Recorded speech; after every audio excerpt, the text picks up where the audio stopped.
Today I'm going to show you how to scan documents using your Chromebook. First, you're going to want to click on the little circle in the bottom left of your Chromebook to open the app menu and click on Camera.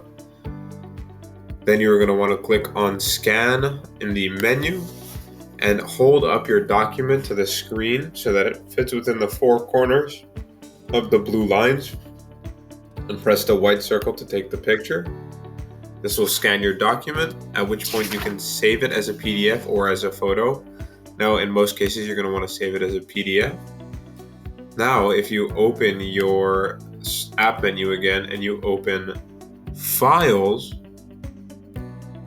you can access your scanned PDF by opening the camera app, the camera section of My Files, and it'll be here. You can drag this into your Google Drive, and now the PDF has been scanned, the document has been scanned in by your Chromebook and is now saved to your Google Drive.